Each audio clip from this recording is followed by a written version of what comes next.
Este es un libro editado en 1976 en Estados Unidos. Es una edición de bolsillo, la cuarta. En este momento se llevaban vendidos 1 millón de ejemplares. Sin embargo, no es una novela ni es un tema polémico de la actualidad, sino que el libro se refiere única y exclusivamente a un tema del pasado. A un tema del pasado muy sugestivo, pero que está ahí, que teóricamente no debiera interesarnos demasiado. El diluvio del Arca de Noé.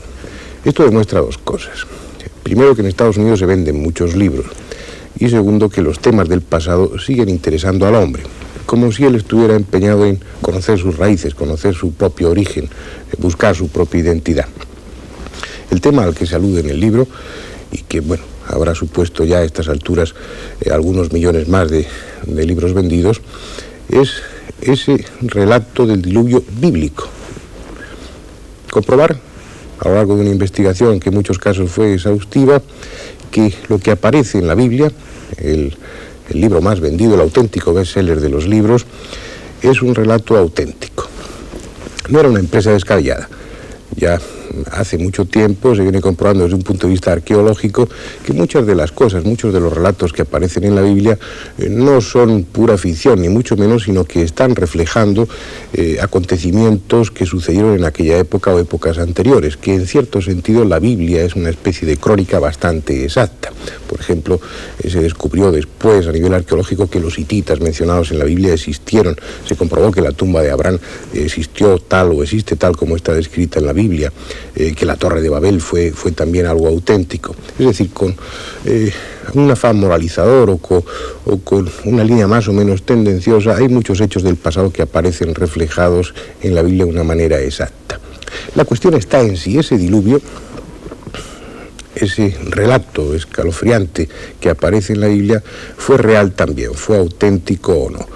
Los indicios, por eso que les decía antes, reflejaban que con toda seguridad, o al menos con mucha probabilidad, algo sucedió hace unos cuantos miles de años que aparece recogido de manera más o menos disfrazada en la Biblia.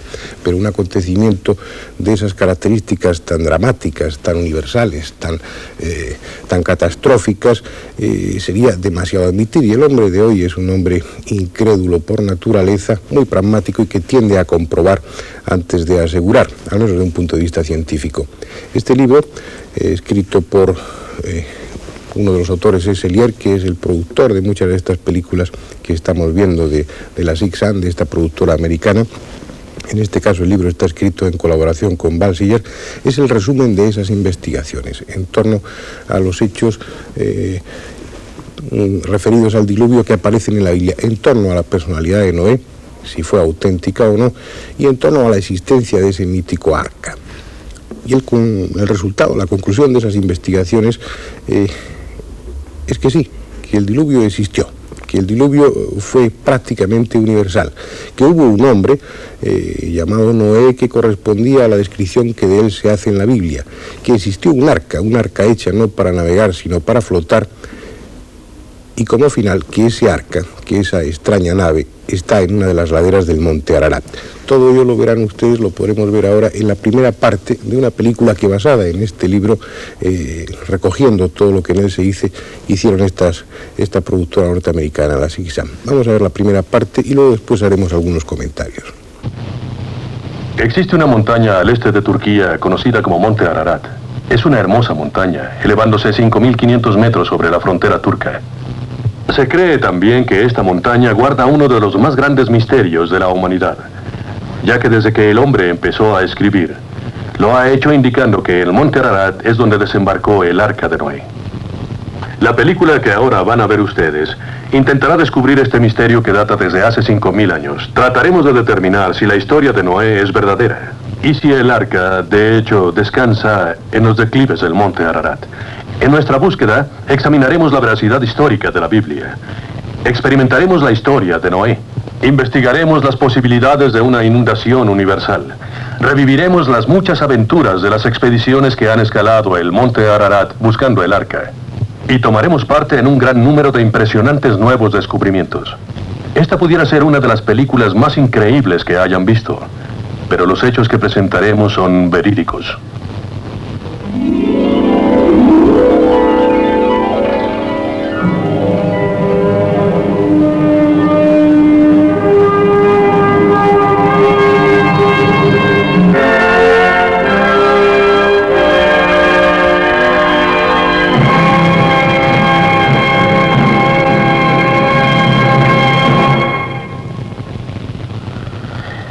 Creemos que el redescubrimiento del Arca de Noé y el establecimiento científico de este hecho representan el descubrimiento arqueológico más grandioso.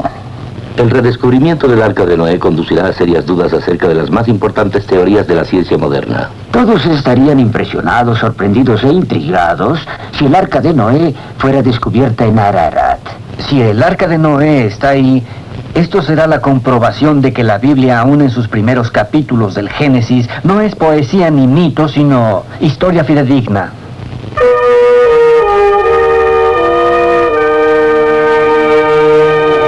En busca del Arca de Noé.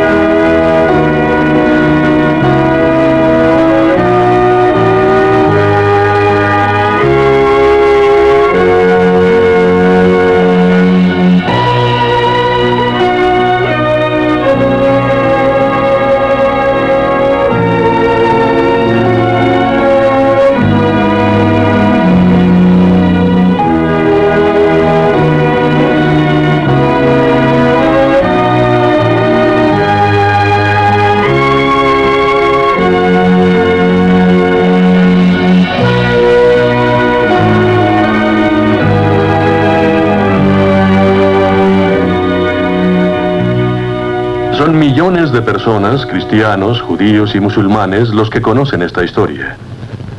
Noé y su arca. Es una historia que se nos enseña desde niños.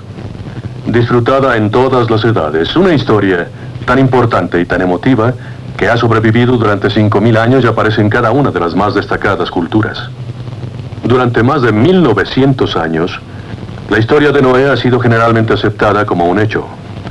Pero durante el siglo pasado, con el advenimiento de investigaciones científicas más agresivas, los escépticos han surgido. Han marcado la historia como una dudosa combinación de realidad y fantasía.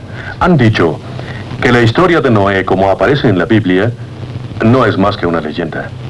Así que en nuestra búsqueda del Arca de Noé debemos empezar por consultar la sección de la Biblia donde aparece la historia de Noé. Debemos intentar determinar si la Biblia es fidedigna, si es en verdad una historia real de las civilizaciones antiguas, aun cuando algunos piensen que es presuntuoso el tratar de comprobar la Biblia. Hay algunos que trabajan vigorosamente para lograrlo. Tenemos a historiadores, arqueólogos, estudiosos. Y casi todos los días, algo que se descubre arroja nueva luz en los aspectos históricos de la Biblia. El Génesis menciona la construcción de la Torre de Babel o Babilonia en una ciudad que se enorgullecía de ser la capital del mundo. Los arqueólogos han luchado durante mucho tiempo por encontrar la histórica torre. Ahora creen haberla encontrado. Indicaciones de una gran torre en forma piramidal llamada Zigurat han sido localizadas en el valle de Mesopotamia, cerca de la antigua Babilonia. Informaciones históricas muestran que el rey inició la construcción de la más alta torre de la época, solo para abandonarla, dejándola inconclusa por siglos. El capítulo 10 del Génesis es conocido como la Tabla de las Naciones. Es una descripción del mundo y de sus líderes después de la era de Noé. La Tabla de las Naciones relata en dónde reinaron los hijos, nietos y bisnietos de Noé. Al hacerlo, refleja con precisión el estado geopolítico del mundo en esa época. Durante mucho tiempo, la Biblia aludió a un imperio que los arqueólogos no habían podido ubicar, hasta que finalmente en 1906, Hugo Winkler descubrió unas tablillas en el centro de Turquía que confirmaban la existencia del imperio hitita. El Génesis dijo que existía, la ciencia lo confirmó. La mayor parte del Génesis se refiere a la historia de Abraham, el patriarca de los judíos.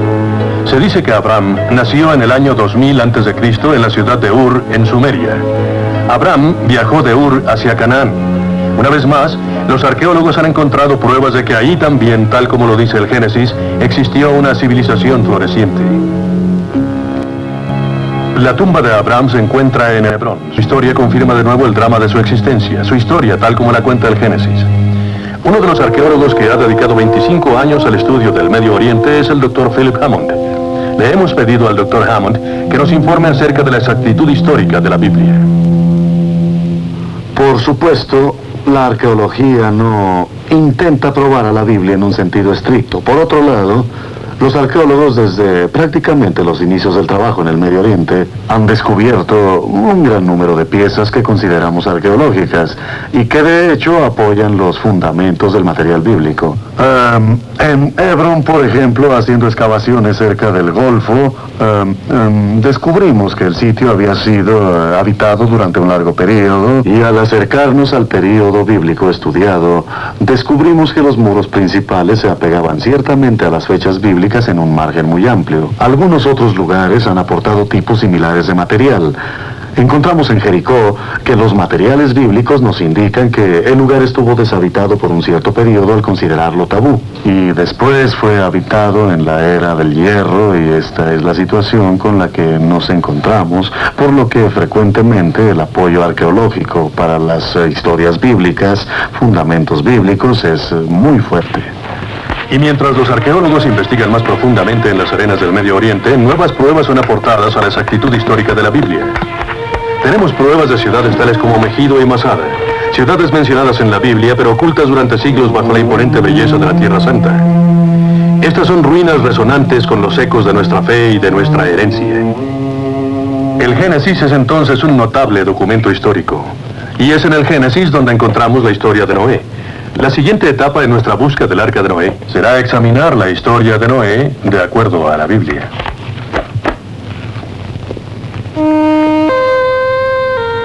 La historia comienza con el descontento de Dios con el mundo que había creado. La Biblia nos dice que Dios observó la corrupción y violencia del mundo y debido a los muchos pecados del hombre decidió destruir la tierra y a todos los que la habitaban. Pero existía un hombre en ese entonces que encontró la gracia a los ojos de Dios. Este era Noé, un hombre justo que obedecía a Dios. Noé, su esposa, sus 3 hijos y sus esposas vivían en la tierra de Sheripak, un lugar del Medio Oriente ahora conocido como Irak. Sabemos muy poco acerca de Noé. Todo lo que sabemos aparece en el libro del Génesis, que él y sus 3 hijos, Sem, Cam y Jafet, eran hombres de fe, y que resistieron toda la maldad y corrupción de sus días. Y mientras los otros se entregaban a la perversidad, Dios habló con Noé. Pidió a Noé que construyese un arca de madera que la acondicionara como un hogar no solo para su familia, sino para un macho y una hembra de todas las criaturas que caminaran o andaran en la tierra. Se le dijo a Noé que habría un gran diluvio, una inundación que ahogaría a todas las criaturas. Solo los que estuvieran en el arca sobrevivirían. Sus instrucciones fueron construir un arca de 300 codos de largo, 50 de ancho y 30 de alto. Se le dijo que pusiera ventanas en el arca, un codo abajo del techo y que construyera la puerta a un lado. El arca debería tener 3 niveles y la madera debería ser cubierta con brea.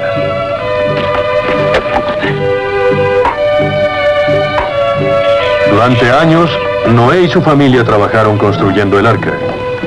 Y durante su construcción la gente solía reunirse para ridiculizar a Noé.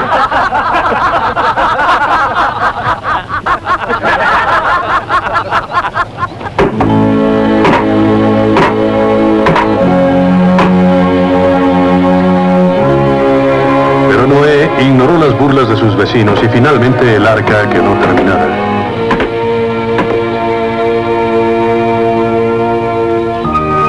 Noé hizo lo que el Señor le había ordenado. Reunió a 2 de cada una de las criaturas vivientes, un macho y una hembra.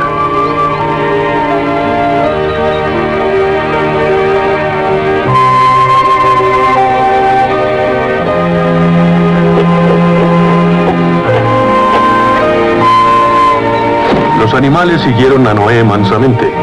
La Biblia dice que Dios comunicó a los animales sobre su próxima destrucción.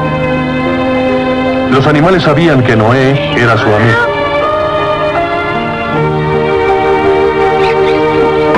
Mientras continuaba reuniendo los ejemplares, su familia se alistaba para el largo viaje por iniciarse. Se construyeron jaulas, se almacenó heno y se recolectó suficiente comida.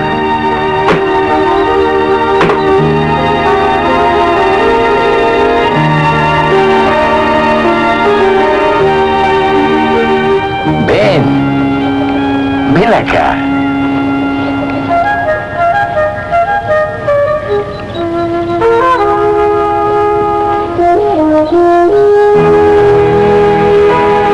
Pronto los animales estuvieron reunidos y las provisiones listas.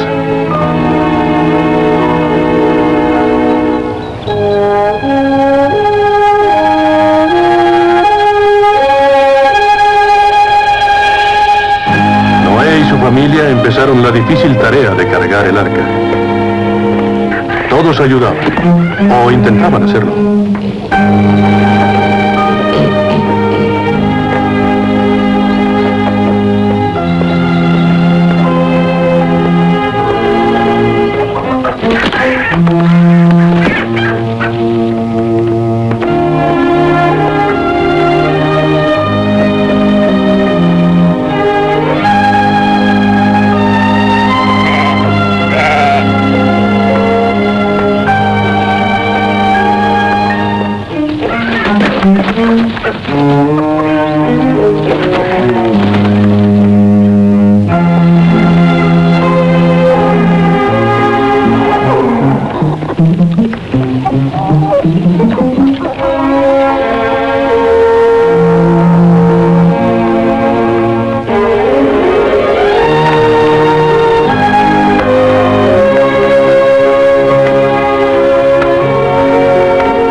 Habiendo embarcado los víveres y los animales, Noé, su esposa, sus hijos y las esposas de estos subieron al arca.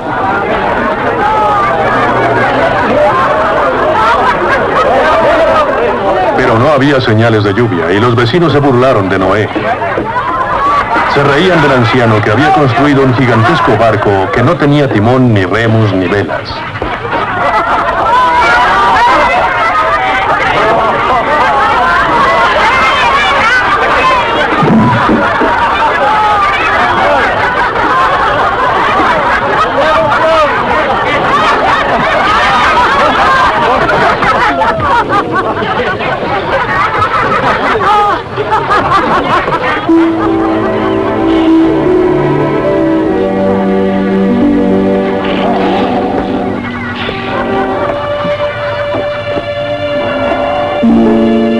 Los días pasaron y todavía no había señales de lluvia. El grupo de espectadores aumentó y empezaron a especular cuánto tiempo más Noé permanecería en el arca antes de renunciar a su idea de una inundación.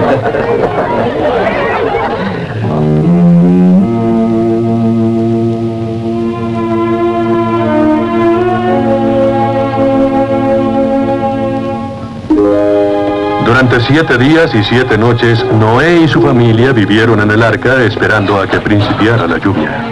Digamos una plegaria.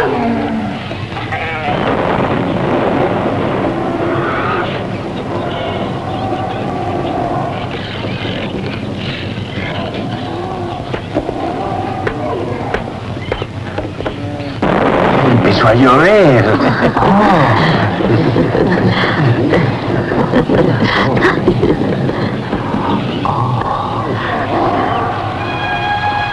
La lluvia principió, suavemente primero, y los vecinos se burlaron.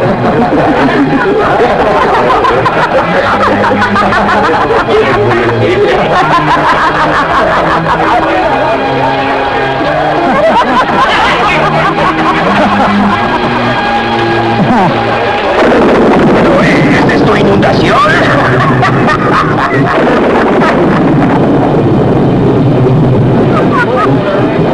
Pero mientras el cielo estallaba en rayos y truenos y la lluvia caía en torrentes, los vecinos se dieron cuenta de que nunca habían experimentado una tormenta similar.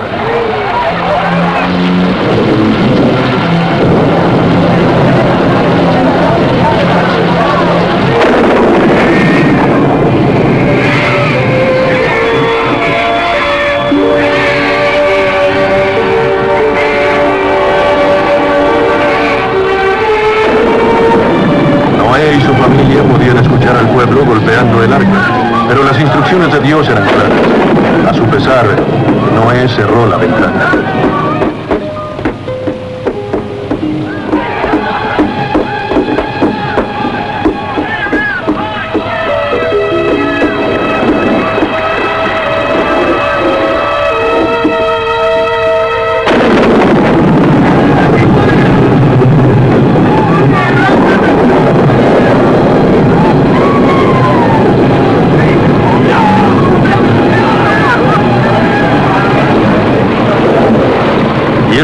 hace 5000 años, la lluvia cayó en grandes torrentes del cielo y las aguas subterráneas brotaron cubriendo la superficie de la tierra. La lluvia siguió cayendo durante 40 días y 40 noches.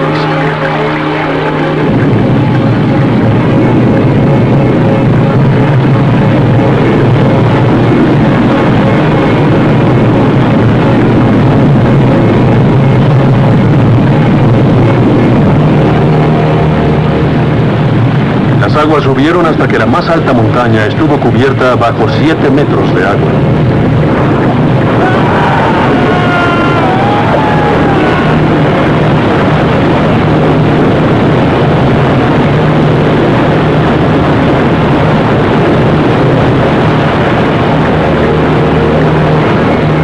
Todo lo que vivía y se movía en la tierra pereció en la gran inundación.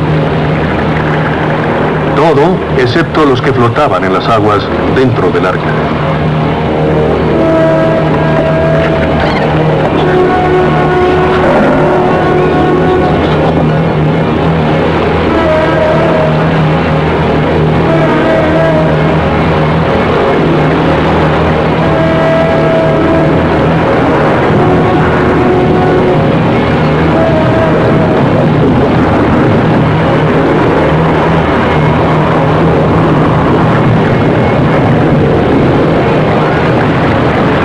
Y su carga fueron azotados por la lluvia, los fuertes vientos y arrojados por las aguas del diluvio.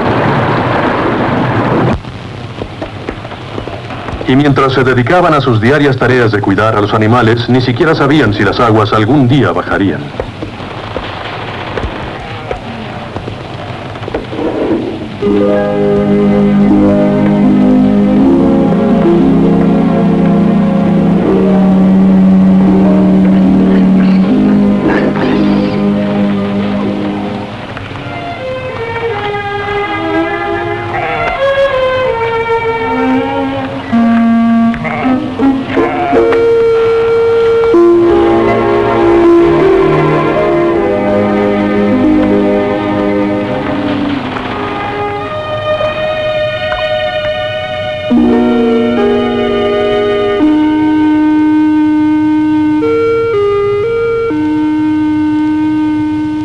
Al 40º día, la lluvia finalmente cesó y la vida continuó en el arca. ¿Quieres ayudar?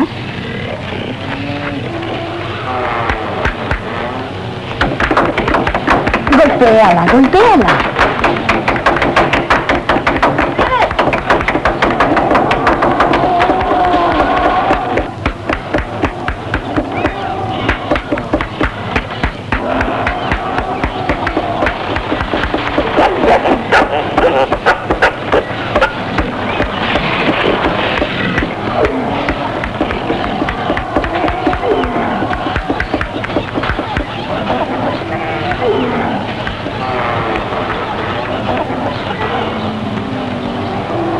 Luz.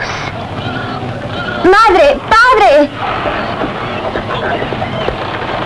¿Qué sucede, cariño? Mira. Luz de sol.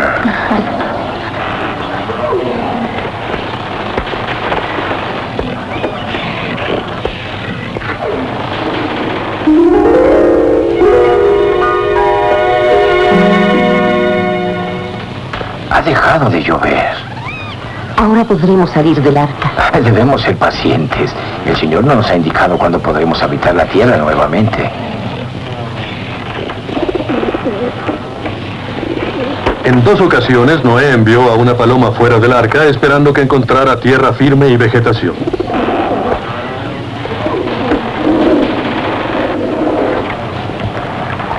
Si hay tierra, la encontrará.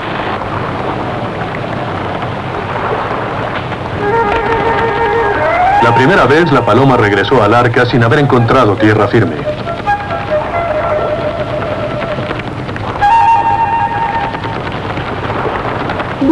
Aquí está. Pero la segunda ocasión, la paloma regresó al arca llevando una rama de olivo en su pico.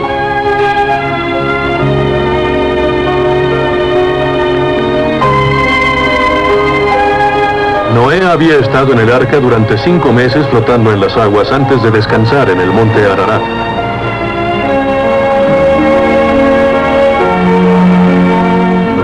Durante el 8º mes, otras cimas de montañas se hicieron visibles. Buenos días, hijos. Buenos días, padre. En el 9º mes, Noé hizo una horadación en el techo del arca para así poder examinar la montaña.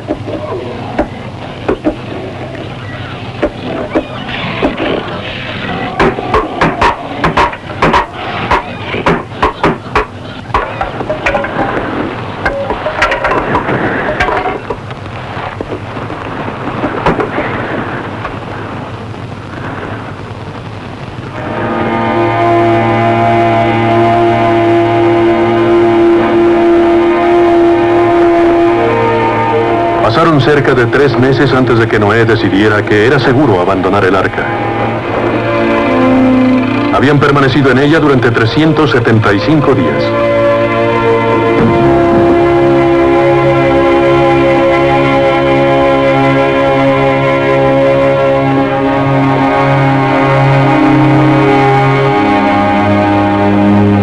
Todas las criaturas del arca descendieron por las colinas del monte Ararat para repoblar el mundo.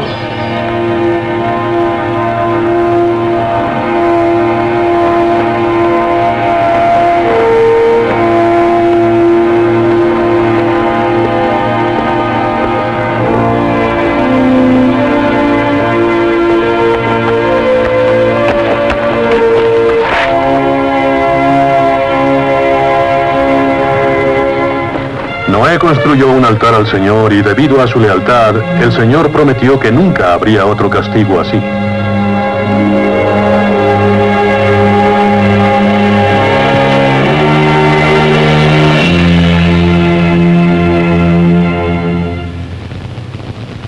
La historia de Noé de acuerdo con la Biblia. ¿Pero es cierta? ¿Pudo el arca ser construida para mantenerse a flote durante 13 meses? ¿Pudo transportar a todos esos animales? ¿Estuvo la tierra realmente cubierta con agua? Y finalmente, debido a que la madera del arca fue cubierta con brea, ¿existiría evidencia de su existencia en el área conocida como Ararat? Todas estas son preguntas válidas. Y en la búsqueda del arca de Noé son estas las preguntas que deben ser examinadas. Podemos principiar aquí, en este laboratorio de geología, mientras examinamos la evidencia de la posibilidad histórica del diluvio universal. Una inundación así debería haber dejado inmensos depósitos de sedimentación en todo el mundo. Se ha estimado que más del 75% de la superficie del globo es de naturaleza sedimentaria. Los Estados Unidos tienen inmensos depósitos sedimentarios localizados en California, la altiplanicie de Colorado y las llanuras del Medio Oeste. Sin embargo, la India tiene los más profundos depósitos de sedimento hasta ahora conocidos, 20.000 metros de profundidad. Los geólogos han encontrado depósitos de sedimento alrededor del mundo, en donde los restos fosilizados de animales y plantas, en ocasiones de diferentes regiones geográficas, fueron depositados en una gran tumba. La transportación poco usual y la rápida sepultura son indicaciones normales de una inundación. Un cementerio fósil que es ahora una atracción turística en Lincoln, Wyoming, es otro de los ejemplos de un depósito conteniendo una gran variedad de extraños restos. Lagartos, hojas de palmera, pájaros, peces de mar profundo, tortugas, mamíferos y muchos tipos de insectos. Probablemente uno de los más grandes descubrimientos que indican una inundación universal son los depósitos de lignito en Alemania, en donde los científicos han determinado que una mezcla de plantas, animales y aún insectos de todas las áreas climatológicas del mundo están enterrados en una fosa común. En 1929, el destacado arqueólogo inglés Sir Leonard Woolley confirmó que dicha inundación ocurrió en el valle del Tigris-Éufrates, conocido por los científicos como la cuna de la civilización. Durante una excavación en la ciudad de Abram, Ur, Woolley descubrió que debajo de las capas de civilizaciones sucesivas había como 4 metros de lodo. Lodo sin ninguna huella de la presencia del hombre. Y después, bajo esta capa de lodo, Woolley descubrió huellas de otra civilización, ruinas de viviendas humanas, la presencia de la vida. Este descubrimiento prueba que durante un tiempo en esta zona la vida estuvo ausente y las inundaciones presentes. Una mayor prueba de este diluvio se confirma con estos y otros objetos fosilizados, todos localizados en la cima de la más alta montaña del mundo, el monte Everest. Asimismo, los geólogos que han escalado el monte Ararat han descubierto cristales de sal. Los análisis de estos cristales de sal nos muestran que provienen de agua de mar, prueba de que la montaña fue alguna vez cubierta con agua de mar. Sí, a través del mundo la evidencia de una inundación es abrumadora. Parece no existir duda de que en alguna ocasión la Tierra fue azotada por un gran diluvio. Pero, ¿qué pudo haber causado tal catastrófica inundación mundial? ¿Qué sucedió en la Tierra hace 5.000 años que pudiera haber ocasionado que aún las más altas cimas se cubrieran con agua? Para encontrar la respuesta, he venido a este observatorio para charlar con Roger Rusk, profesor emérito de física de la Universidad de Tennessee.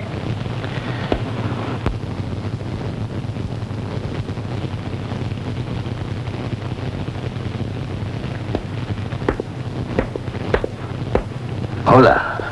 Hemos estado investigando la posibilidad de un diluvio universal. Y como parte de nuestra investigación surge la pregunta acerca del posible movimiento del eje de la Tierra. ¿Está dentro de las posibilidades científicas? Sí, George Dodwell de Australia aportó la teoría de que existía un ángulo de 90 grados en su camino alrededor del Sol. Y que tuvo una dislocación de algún tipo que la llevó a cerca de 26 grados y que ha vuelto a su posición estable de 23 grados y medio. Pero ¿no sería un movimiento de ese tipo algo terriblemente violento? ¿Qué lo pudo originar? Pues varias cosas podrían originarlo. Existen agentes. Un cometa que se estrellara en la Tierra sería uno. Ajá. Y un asteroide estrellándose podría ser otro. Ahora, si en realidad existió dicho cambio, ese movimiento, ¿qué resultados inmediatos podría tener en la superficie de la Tierra? ¿Podría originar las condiciones para un diluvio universal? ¿Alteraría los océanos y en general el mundo entero? Esta idea fue expresada en una reunión internacional de geólogos petroleros hace varios años. La idea indicaba que en un ajuste de costas como ese, si el manto central se moviese en direcciones opuestas, la órbita de giro no puede cambiar, siendo muy lenta, mientras que la respuesta de los océanos sería instantánea, y el océano sería azotado desde sus profundidades y arrojado a la profundidad en el otro extremo. ¿Quiere decir que todo un océano podría simplemente desbordarse, cubrir la Tierra, destrozando todo en su camino y después gradualmente volver a su cauce? Sí, es perfectamente plausible. Bien, profesor, ¿podría el movimiento del manto entonces ocasionar una acción volcánica muy violenta? Ah, sí, una tremenda acción volcánica. Y esto originaría una fuerza de tremenda precipitación. Verá, quizá en aquel entonces, hace mucho tiempo, existía una cubierta alrededor de la Tierra como ahora la tienen Venus y Júpiter. Un perfecto estado de situaciones para el planeta. ¿Un planeta en las sí, nubes? señor, una completa cobertura de nubes. Formada de vapor y gotas de agua con cristales de hielo en la cima, como las nubes cirrus de ahora que son cristales de hielo. Y si tuviéramos una actividad volcánica, se originaría mucho de este polvo. Entonces tendríamos una condensación de humedad alrededor de estas partículas de polvo que serían nuclearizadas y esta cubierta se precipitaría rápidamente. Entonces, si tuviéramos en realidad esta dislocación, acción volcánica, movimiento del océano, rompimiento de la cubierta de la Tierra, el cambio, de hecho, de todo lo que acontecía, todo esto coincidiría más o menos con la leyenda del diluvio universal que virtualmente destruyó toda forma de vida. Sí. ¿Cuánto tiempo hace entonces, de acuerdo con esta teoría, que pudo haber sucedido? Algo en el orden de 5 a 6.000 años. ¿Coincide aproximadamente con la historia del Génesis? Coincide muy bien, perfectamente. Coincide muy bien con nuestra idea del período entre la salida de Abraham y la época de Noé. Bien podría ser. Esta es una evidencia impresionante. Tanto geológica como arqueológicamente, todas las indicaciones nos llevan hacia un diluvio universal. Pero los hombres de la antigüedad dejaron otro tipo de huellas. Registros como el de la Biblia y las tablas cuneiformes de los egipcios que nos dicen muchísimo acerca de los importantes eventos del pasado. Ya que hemos determinado que la Biblia es arqueológicamente exacta, veamos si los documentos históricos de otras civilizaciones antiguas también apoyan la teoría de una gran inundación. Existen más de 200 narraciones de otras culturas respecto a dicho evento, y en cada caso la inundación fue provocada por un ser supremo, un hombre a quien se le pidió construir un arca para salvarse a sí mismo, a su familia y a un par de cada ser viviente. El arca flotó y finalmente descansó en lo alto de una montaña. Los antiguos griegos pensaban que provenían de la segunda generación de hombres, ya que la primera había perecido en el gran diluvio. Un hombre, Deucalión, tan puro en espíritu como Noé, fue seleccionado para construir un arca a fin de salvar a su esposa e hijos y llevar en ella un macho y una hembra de cada especie. Escaparon de la inundación y sobrevivieron de acuerdo a la leyenda griega para iniciar una nueva vida en lo alto de la montaña. Al final de 1850, arqueólogos británicos encabezados por George Smith descubrieron las tablas de arcilla cuneiforme cuando localizaron la biblioteca del rey Asurbanipal. 3 de estas tablas contaban la historia que ya ellos conocían, la historia de Noé y el arca. En América existen cerca de 40 diferentes narraciones indias sobre el diluvio. Los indios navajos pensaban que el Gran Cañón era resultado del diluvio universal. Otras tribus indias creían que la inundación fue ocasionada por la ira de los monstruos que habitaban en el fondo del mar. La historia continúa explicando que un indio fue salvado de la inundación en una canoa que el héroe había construido y que el hombre había llevado animales a bordo con él. La canoa atracó en lo alto de la montaña después de que las aguas bajaron. Los indios creían en todas estas narraciones sobre la inundación mucho antes de que fuesen expuestos a los europeos y sus conceptos cristianos de la inundación. El hecho de que existió una gran inundación y de que el hombre sobrevivió está asentado en la historia. Pero el que Noé y su carga viviente hayan sobrevivido a la inundación como pasajeros a bordo del arca debe todavía ser probado. Los arqueólogos coinciden en que si el arca navegó en las aguas del diluvio, su existencia puede ser probada al encontrar algún artefacto antiguo que le pertenezca. Un pedazo de la madera con que se construyó, una vasija o una herramienta, algo que pruebe que Noé y su familia existieron y que en realidad vivieron a bordo de la nave. Pero para encontrar dicha prueba, se debe saber dónde buscar. Se debe saber dónde atracó el arca cuando las aguas bajaron. Se deben localizar las montañas de Ararat a las que se refiere el libro del Génesis. Aquí en el este de Turquía, debido a las leyendas locales, esta hermosa montaña legendaria es llamada la montaña del mal por los kurdos, la montaña del dolor por los turcos y la madre del mundo por los armenios. Nosotros la conocemos como el monte Ararat, el lugar de desembarco de Noé y de su arca. Localizada en la frontera que separa a Turquía de la Unión Soviética, ambas, la historia y la leyenda local, apoyan la historia bíblica de que el arca atracó aquí en el monte Ararat. Los turcos llaman al monte Ararat Agritak, que quiere decir montaña del arca, y los persas la llaman Kokino, que quiere decir montaña de Noé. Y es poco probable que exista un lugar cerca del monte Ararat cuyo nombre no nos recuerde la historia de Noé. En Erivan, una ciudad que parece surgir de las páginas de las Mil y una Noches, los estudiosos afirman que fue ahí donde Noé construyó su primera casa. Erivan se traduce como la primera aparición. Aquí en la falda de la cañada de Ajora se encuentra parte de la reconstruida antigua ciudad de Ajora que fue completamente destruida por un terremoto en 1840. Argurí, otro nombre para Ajora, significa la plantación del vino. Según los historiadores, el cultivo del vino europeo se originó en esta zona donde Noé, de acuerdo a la Biblia, plantó una viña. Y en los poblados y villas que rodean el monte Ararat, los vecinos, conocidos como kurdos, creen que el arca de Noé descansa en la montaña. Los kurdos también creen que la montaña está maldita y muy rara vez intentan escalarla. Ararat es una montaña volcánica de cerca de 6.000 metros de altura, con su cima permanentemente cubierta con glaciares y nieve. Rara vez se puede observar la cumbre. La neblina no solo cubre la cima, sino que ocasiona ventiscas durante todo el año.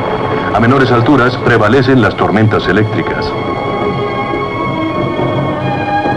En ocasiones el sonido de los truenos no es tal, sino una reacción en cadena de ecos originados al arrojar el viento gigantescas piedras que se estrellan en las laderas del Ararat.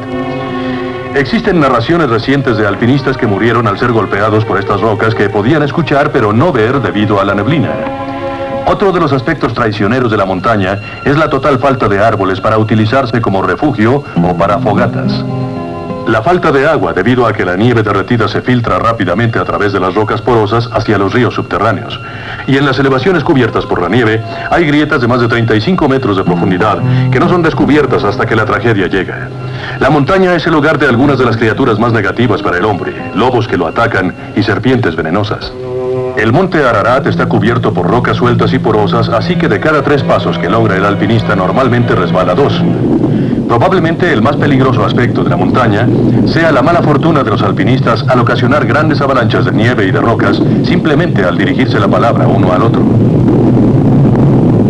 Los hombres que han escalado de hecho el monte Ararat es John Morris. Le pedimos que nos contara algunos de los peligros con los que se encontró en su expedición. Una de las cosas más difíciles es en relación al tiempo.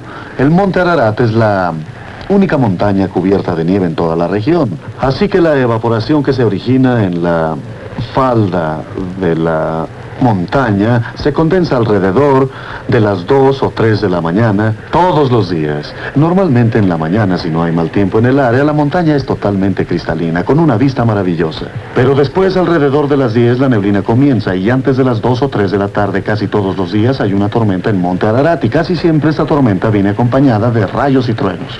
Quizá lo más terrible que nos ha sucedido en esa montaña fue una vez en que 3 de nosotros escalábamos a 4.000 metros de altura en la montaña cuando nos atrapó una ventisca que se convirtió en tormenta eléctrica, y antes de que terminara, los miembros de la expedición fuimos sacudidos por un rayo.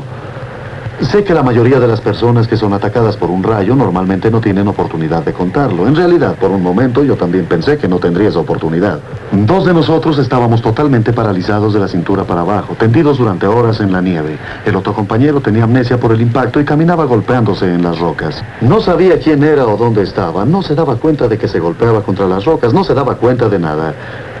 Yo no. Me disculpo del hecho de ser cristiano. Creo en Dios. Y estoy convencido de que Dios bajó a nosotros ese día y obró un milagro que nos permitió recuperar de nuestras heridas y continuar la busca del arca. Sin embargo, a pesar de los peligros de la montaña y las supersticiones de los vecinos, la historia está llena de hombres que han escalado el monte Ararat y han visto el arca.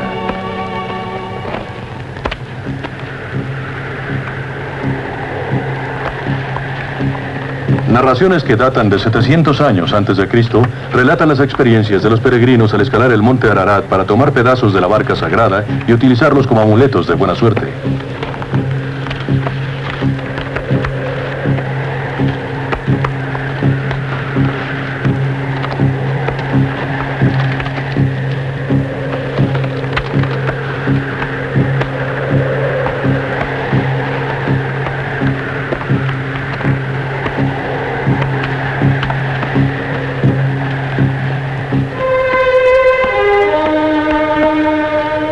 Pero la montaña demostró ser muy peligrosa para estos antiguos peregrinos.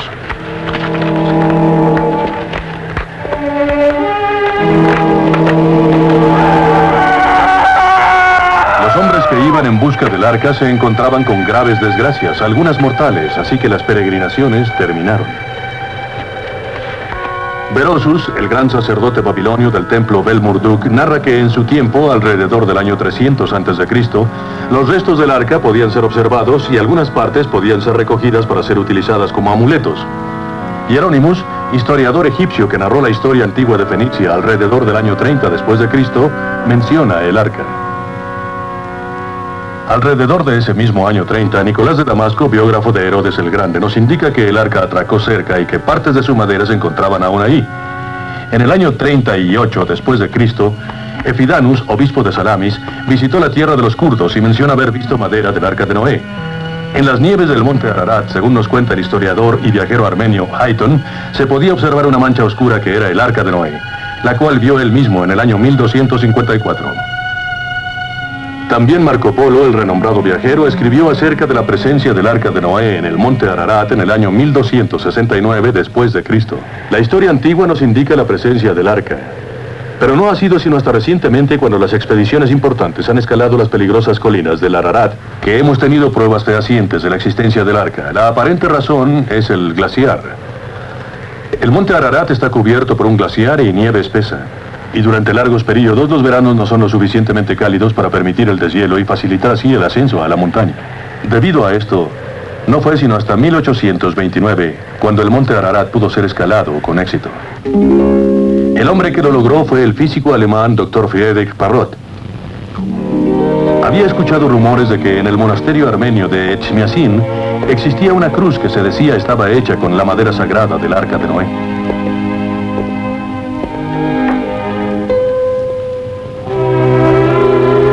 Parrot describió la cruz como de un color café rojizo, midiendo 30 por 20 centímetros y alrededor de 3 centímetros de grueso. Después de observar la cruz, viajó al Ararat a una altura de 2.500 metros. Allí visitó el monasterio de San Jacobo. Se decía que en ese lugar se encontraban los antiguos manuscritos y reliquias de Noé.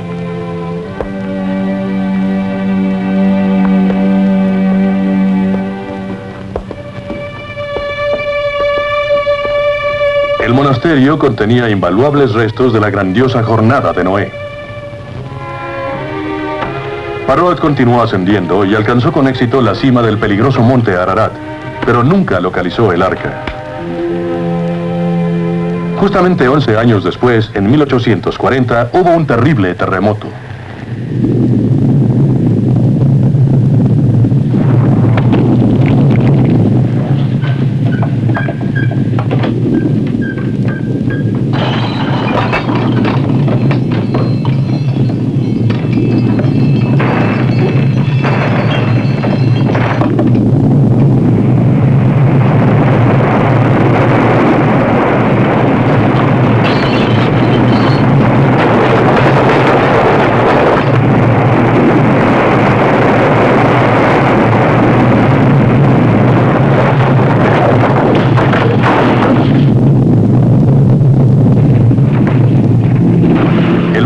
sitio, así como los 2.000 habitantes de Ajora, fueron cubiertos con ruinas durante la destrucción de junio de 1840.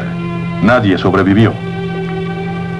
Inmediatamente después del terremoto, que ocasionó muerte y destrucción en todas las villas en los alrededores de Ararat, las autoridades turcas enviaron equipos de trabajadores hacia la montaña para construir barreras protectoras contra las avalanchas. Uno de estos equipos informó del descubrimiento de la parte delantera de un antiguo barco sobresaliendo del glaciar. La expedición dijo haber visto el arca a 5.000 metros de altura.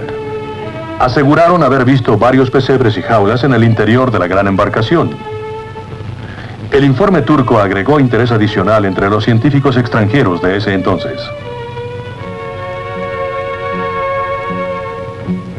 Durante todo el siglo pasado se realizaron exploraciones con la esperanza de encontrar pruebas físicas de lo que el informe de los turcos había dicho estaba allí. Hermann von Aberg conquistó la cima del Ararat en 1845.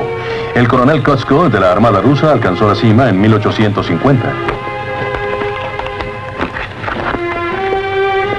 Un inglés, el mayor Robert Stewart, lo logró en 1845. Todos ellos enfrentándose a las temperaturas congelantes y sufriendo los efectos del trabajo a tales alturas, luchando con las ventiscas y avalanchas en una atmósfera enrarecida. Todos se encontraron con las supersticiones de la gente de la montaña, los kurdos, y en algunas ocasiones, renegados kurdos se unían a las expediciones robando los campamentos y aún asesinando a algún explorador.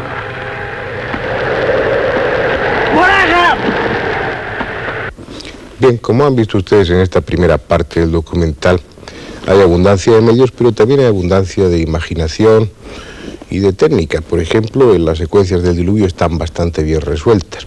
Hay un aspecto dentro de esta primera parte en el que a mí me gustaría insistir. Es la universalidad de ese diluvio pretendidamente universal.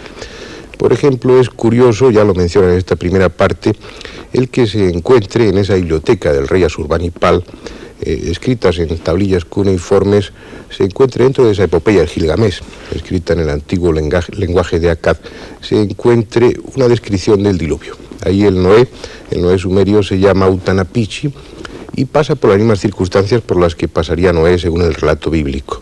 Es avisado también por su Dios de que va a haber esta catástrofe, se le avisa para que, él se pueda salvar con su familia y también con una pareja de cada especie animal. Y la única diferencia está en que ese diluvio que aparece en el Gilgamesh dura únicamente 6 días, al cabo de los cuales Utnapishtim suelta también un pájaro, en este caso una paloma, para ver si las aguas han descendido o no. Cuando las aguas empiezan a descender, empiezan a bajar de nivel, el barco de Utnapishtim, de ese Noé sumerio, se queda detenido en la ladera de un monte, el monte Nisir. La similitud entre un relato y otro es tanta que muchos aventuran la hipótesis de que Moisés lo que hizo fue copiar ese relato mucho más antiguo y adornarlo un poco más y luego después que quedara registrado en la Biblia. Pero hay muchas razones, entre ellas la proximidad también geográfica. Pero ¿cómo entender que la figura de Noé y la alusión al diluvio aparezca en culturas que son muy distantes y que no tienen nada que ver? Por ejemplo, entre los chinos existe la tradición de que en el año 2297 a.C. hubo un diluvio universal. Una catástrofe de la que se salvó un hombre y su familia, Falé, y que también llevó unos animales en su embarcación. Otra tradición china, habla de que ellos descienden del único superviviente del diluvio, un superviviente que se llamaba Nuba.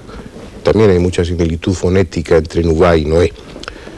Pero, por ejemplo, los indios de América del Norte, de Centroamérica y de Sudamérica tienen en sus tradiciones la existencia de un diluvio y la existencia de un Noé particular que cuando las aguas descienden queda con su embarcación atrapado o detenido en las laderas de un monte. Hasta los esquimales tienen su propio Noé. Es decir, desde un punto de vista antropológico, desde un punto de vista cultural, el diluvio sí existió como algo universal o al menos casi universal. Muchas culturas, muchos pueblos muy lejanos entre sí, sin ninguna conexión, tienen en sus crónicas, en sus leyendas o en sus religiones una referencia clara a ese diluvio universal y a su Noé particular.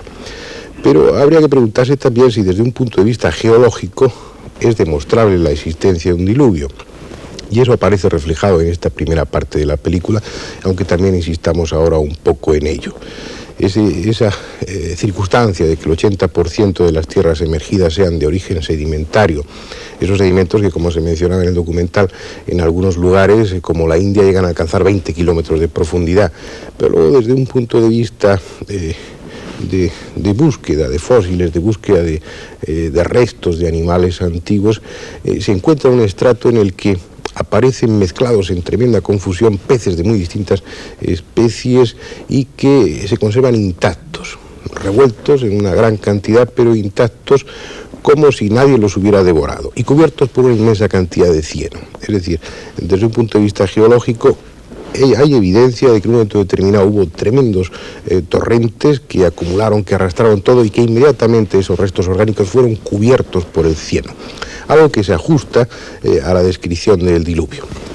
Es decir, desde un punto de vista cultural y desde un punto de vista geológico está justificada la existencia de ese diluvio universal. En este sentido, pues, la Biblia una vez más tiene razón. Solamente falta un detalle, falta encontrar el arca. ¿Y dónde buscarla? Si el relato bíblico tiene razón en los otros puntos, lo lógico es buscarla en el Monte Ararat. Cuando ha terminado esta primera parte del documental, ustedes han visto que se iniciaba la búsqueda del Arca de Noé en el Monte Ararat. En la segunda parte se insiste en este sentido. Y ya veremos si encuentran el arca o no. Como en los seriales antiguos, yo les diré ahora que la semana próxima tendremos la respuesta.